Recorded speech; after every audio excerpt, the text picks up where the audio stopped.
আসসালামু আলাইকুম। Advanced learning একাডেমির পক্ষ থেকে সবাইকে জানাই আন্তরিক শুভেচ্ছা ও অভিনন্দন। সুপ্রিয় অষ্টম শ্রেণীর শিক্ষার্থীরা, আজ সমাধান করব তোমাদের গণিত বইয়ের অনুশীলনী 6.2 অর্থাৎ সরল সহজ সমীকরণ। এই অধ্যায়ের অঙ্ক নং 13 এবং 14। এটি দেওয়া আছে তোমাদের 2026 সালের গণিত বইয়ের পৃষ্ঠা 112, অনুশীলনী 6.2। আজ আমরা সমাধান করব 13 এবং 14। এর আগের সবগুলো অঙ্কই সমাধান করা হয়েছে। শুরুতেই 13 নং প্রশ্ন। একজন বালক দোকান থেকে 15টি খাতা ও 10টি পেন্সিল 300 টাকা দিয়ে ক্রয় করলো। আবার অন্য একজন বালক একই দোকান থেকে একই ধরনের 10টি খাতা ও 15টি পেন্সিল 250 টাকায় ক্রয় করলো। প্রতিটি খাতা ও পেন্সিলের মূল্য নির্ণয় করো। তো প্রতিটি খাতা বলতে একটি খাতা, আর প্রতিটি পেন্সিল বলতে কিন্তু এখানে একটি পেন্সিলের মূল্য কত এটি আমাদেরকে নির্ণয় করতে বলা হয়েছে। 13 নং অঙ্কটি সমাধান করার জন্য শুরুতে আমরা লিখব যে মনে করি একটি খাতার ক্রয় মূল্য x টাকা এবং একটি পেন্সিলের ক্রয় মূল্য y টাকা। 13 নং, মনে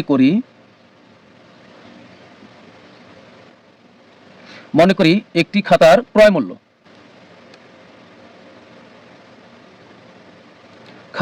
মূল্য সমান x টাকা এবং একটি পেন্সিলের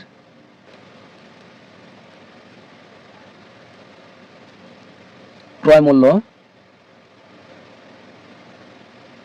সমান y টাকা। এই অধ্যায়ের সবগুলো প্রশ্নেই দুটি করে শর্ত আছে, তাই আমরা প্রথম শর্তটি লেখার সময় লিখব যে প্রথম শর্তানুসারে, আর দ্বিতীয় শর্তটি লেখার সময় লিখব দ্বিতীয় শর্তানুসারে। এখন দেখো আমরা প্রশ্নটি আবার ভালোভাবে পড়ি। এখানে দেখো, এখন লিখব যে প্রথম শর্তানুসারে। এখানে দেখো কি বলছেন, 15টি খাতা ও 10টি পেন্সিল 300 টাকা দিয়ে ক্রয় করলো। তাহলে এখানে প্রশ্ন মতো তাহলে লিখব কি, 15টি খাতা মানে কি একটি খাতার ক্রয় মূল্য বা একটি খাতার মূল্য হলো x টাকা। তাহলে 15টি খাতার ক্রয় মূল্য কত হবে, 15-এর সাথে x গুণ করলে হবে 15x টাকা। আবার 10টি পেন্সিলের ক্রয় মূল্য কত হবে, 10-এর সাথে যেহেতু পেন্সিলের ক্রয় মূল্য আমরা ধরেছি y, তাহলে এই y এর সাথে আমরা 10 গুণ করব, 10 আর y গুণ করলে হবে 10y। প্রথম শর্তানুসারে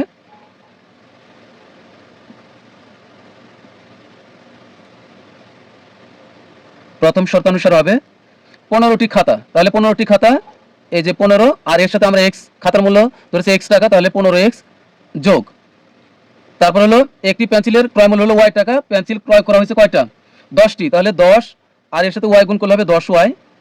15টি খাতা আর 10টি পেন্সিলের ক্রয় মূল্য কত, ক্রয় মূল্য হলো 300 টাকা, তাহলে এই সমানের এই পাশে আমরা লিখব 300। তো এটিকে দিব আমরা 1 নং সমীকরণ। এরপর দেখো আবার আরো একটি শর্ত আছে। শর্তটি হলো দেখো, আবার অন্য একজন বালক একই দোকান থেকে একই ধরনের 10টি খাতা মানে হলো 10x খাতা, আর 15টি পেন্সিল মানে হলো পেন্সিলের ক্রয় মূল্য যেহেতু y, তাহলে হবে 15y। তাহলে এটি হবে দ্বিতীয় শর্তানুসারে। দ্বিতীয় শর্তানুসারে হবে 10টি খাতা, তার মানে হচ্ছে 10x যোগ হলো 15টি পেন্সিল, তাহলে হবে 15y সমান কত দা কিনেছিল, সে কিনেছিল 250 টাকা দিয়ে, তাহলে এখানে হবে 250। এটি হবে আমাদের 2 নং সমীকরণ।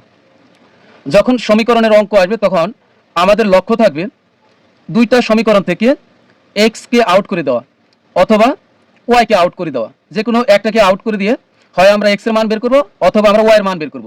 তো এখানে দেখো, আমরা যদি শুরুতেই x এর মান বের করতে চাই, অর্থাৎ খাতার ক্রয় মূল্য বের করতে চাই, একটি খাতার ক্রয় মূল্য বের করতে চাই, তাহলে আমরা y কে কেটে দিব। এখন y এখানে আছে 10টি আর এখানে আছে 15টি, তাহলে কাটা যাচ্ছে না। আমাদের লক্ষ্য থাকবে এই দুইটা y কে সমান করা, একই সমান পর্যায়ে নিয়ে আসা, এবং একটির চিহ্ন প্লাস করা আরেকটির চিহ্ন মাইনাস করা। তাহলে একটি প্লাস y আর একটি, তাহলে প্লাস y আর মাইনাস y কিন্তু আমরা কেটে দিতে পারবো। আমরা যদি এখানে 1 নং সমীকরণকে 3 দ্বারা গুণ করি তাহলে হবে 10y কে 3 দ্বারা গুণ করলে হবে 3 × 30y। আর আমরা যদি 2 নং সমীকরণকে 2 দ্বারা গুণ করি তাহলে সেই 2 15-এর সাথে গুণ করলে হবে 15 × 30, আর এখানে 3 দ্বারা গুণ করলে হবে 3 × 10 30, তাহলে কিন্তু এখানে 30y হবে আর এখানে 30y হবে। তাহলে কিন্তু একটিকে একটি 30y-কে আমরা যদি মাইনাস বানাইতে পারি তাহলে কিন্তু 30y আমরা কেটে দিলে শুধু টিকে থাকবে লাইনে x। তখন আমরা কিন্তু একটি খাতার ক্রয় মূল্য বের করতে পারবো। তাহলে এখন আমরা লিখব 1 নং সমীকরণকে 3 দ্বারা 1 নং সমীকরণকে 3 দ্বারা এবং 2 নং সমীকরণকে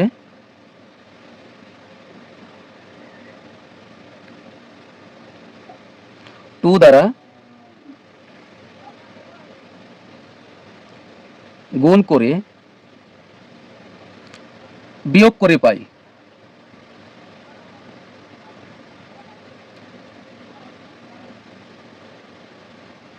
মনে রাখবো, যখন একই ধরনের চিহ্ন হয়ে যাবে তখন আমরা বিয়োগ করব। বিয়োগ করলে চিহ্নের পরিবর্তন হবে।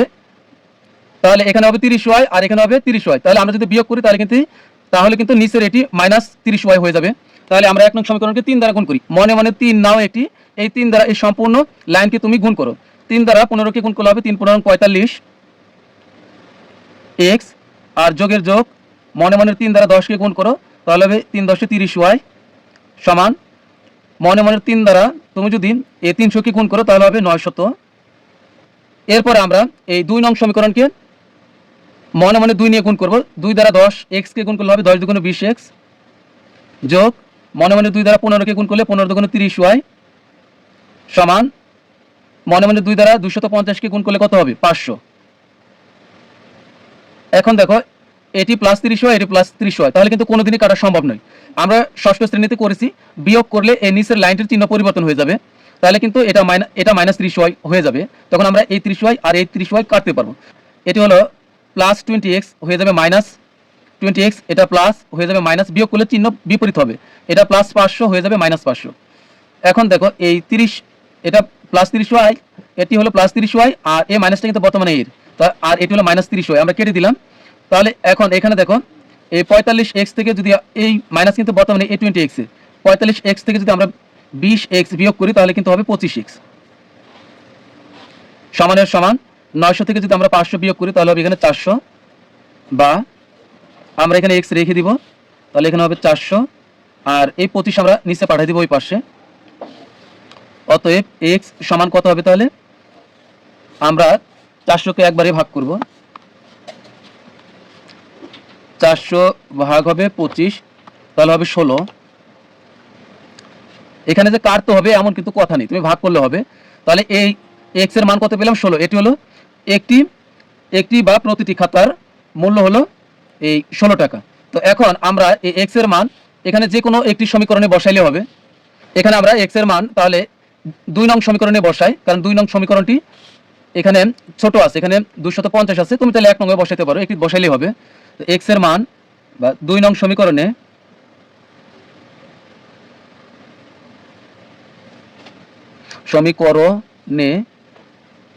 x এর মান বসিয়ে পাই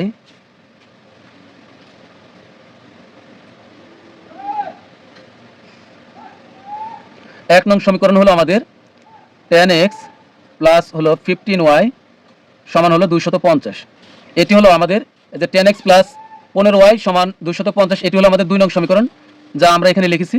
তো এখন আমরা মান বসাই, তো বা 10 এর সাথে কিন্তু x গুণ আকারে আছে, তাহলে 10 গুণ হবে x এর মান হলো 16 যোগের যোগ এখানে 15y সমান হলো 250, বা আমরা 10 আর 16 গুণ করলে হবে 160 যোগ 15y সমান 250, বা আমরা y হাত সমানের বাম দিকে রেখে দিব, তাহলে হবে 15y আর সমান, আর ওই পাশে আছে হলো 250, আমরা প্লাস 160 ওই পাশে নিলে হবে মাইনাস 160, বা 15y 250 থেকে 60 বিয়োগ করলে হবে 90, বা y রেখে দিলাম এখানে, তাহলে 15 ওই পাশে গেলে নিচে চলে যাবে 90, এই 15 এই নিচে চলে আসবে 6 15 90, অতএব y সমান হবে 6। তাহলে y আমরা কার মূল্য ধরেছিলাম, y ধরেছিলাম একটি পেন্সিলের ক্রয় মূল্য। তার মানে এই y, তার মানে এই 6ই হলো প্রতিটি পেন্সিলের মূল্য। তাহলে আমরা এক লাইনে উত্তর লিখে দিব, আমাদেরকে প্রশ্নে বলছে যে প্রতিটি খাতা ও প্রতিটি, আমাদের প্রশ্নে দেখো কিভাবে দেওয়া আছে যে প্রতিটি খাতা ও পেন্সিলের মূল্য নির্ণয় করো। তাহলে আমরা লিখে দিব যে প্রতিটি খাতার মূল্য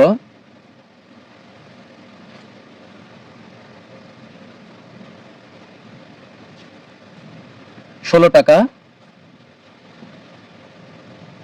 এবং বা ও প্রতিটি পেন্সিলের মূল্য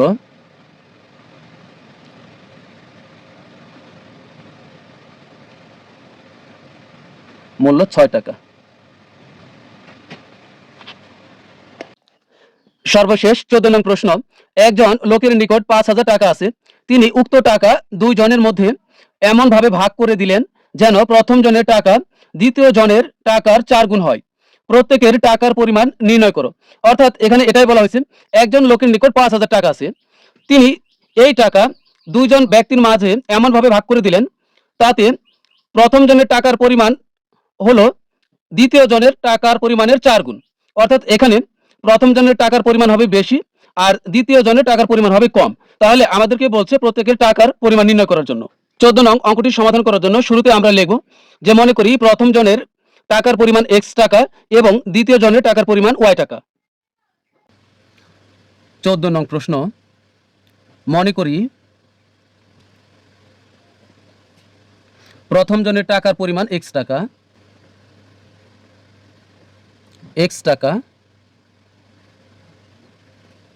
এবং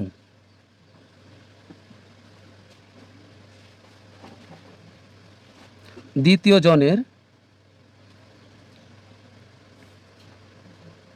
টাকার পরিমাণ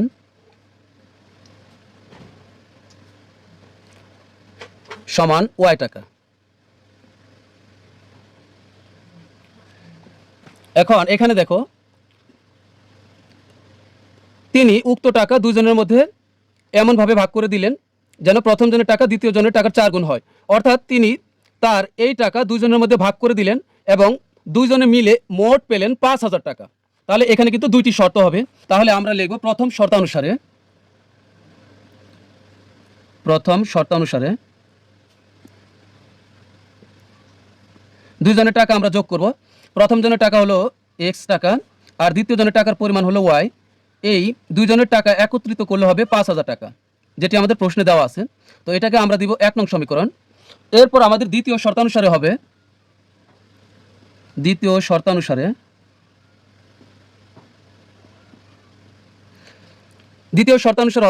প্রথম জনের টাকার পরিমাণ হবে দ্বিতীয় জনের টাকার পরিমাণের 4 গুণ। এখানে প্রথম জনের টাকার পরিমাণ কত? x টাকা, অর্থাৎ এই x হবে দ্বিতীয় জনের টাকার পরিমাণের 4 গুণ। দ্বিতীয় জনের টাকার পরিমাণ কত? y টাকা। তাহলে এই y এর 4 গুণ কত হবে? 4y। এটাকে আমরা দিতে পারি 2 নং সমীকরণ। এখানে ব্যাপারটি আবার দেখো, প্রথম জনের টাকার পরিমাণ x টাকা, এই x টাকার পরিমাণটা কার সমান হবে? দ্বিতীয় জনের টাকার পরিমাণের 4 গুণ। তাহলে দ্বিতীয় জনের টাকার পরিমাণ ছিল y টাকা, তাহলে y এর 4 গুণ হবে 4y টাকা। তো এখানে দেখো x এর কিন্তু একটি প্রাথমিক মান প্রস্তুত হয়ে আছে, x সমান 4y। তো আমরা 1 নং সমীকরণে x সমান 4y এই মান আমরা বসাবো। তো আমরা লিখব যে 1 নং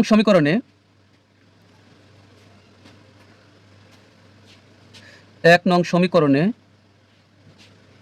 x সমান 4y বসিয়ে পাই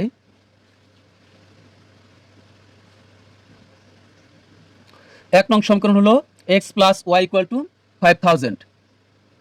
x plus y equal to 5,000 বা এখন এখানে আমরা আর x লিখব না, x এর পরিবর্তে এখানে দেখো x সমান আছে 4y, আমরা x এর জায়গাতে আমরা লিখব 4y।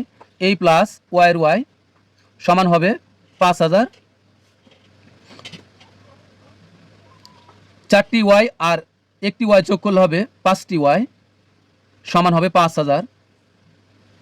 বা আমরা এখানে y এর মান বের করব, তাহলে y রেখে দিলাম, y এর সাথে যেহেতু 5 গুণ অবস্থায় আছে তাহলে আমরা ওই পাশে পাঠাইলে নিচে চলে যাবে, অর্থাৎ ভাগ হবে। 5,000 ভাগ হলো 5 দ্বারা 5,000কে ভাগ করলে হবে 1,000। তো সুতরাং y সমান 1,000।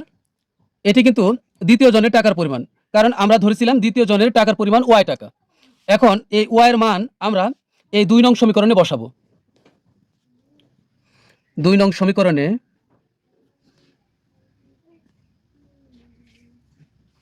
সমীকরণে ওয়াই এর মান বসিয়ে পাই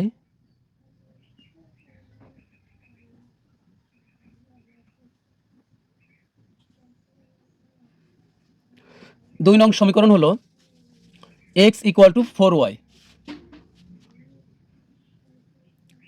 x ইকুয়াল টু 4y বা x এর x, এ 4 এর 4, 4 এর সাথে কিন্তু y গুণ আকারে আছে, তাহলে আমরা গুণ দিলাম, আর y এর মান কিন্তু 1000। সুতরাং x সমান হলো 4 আর 1000 গুণ করলে হবে 4000।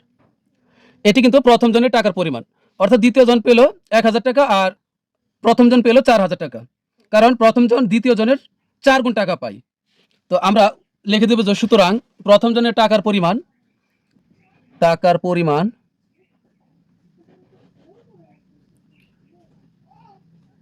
4000 টাকা এবং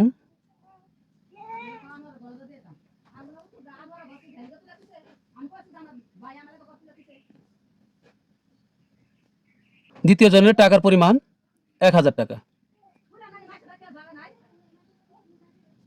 তো এটি কিন্তু আমাদের অ্যান্সার। প্রিয় শিক্ষার্থীরা, আজকের মতো আমাদের ক্লাস এখানে শেষ। পরবর্তী ক্লাস দেখার আমন্ত্রণ জানিয়ে তোমাদের কাছ থেকে বিদায় নিচ্ছি। সবাই ভালো থাকবে, অনেক ভালো। আল্লাহ হাফেজ।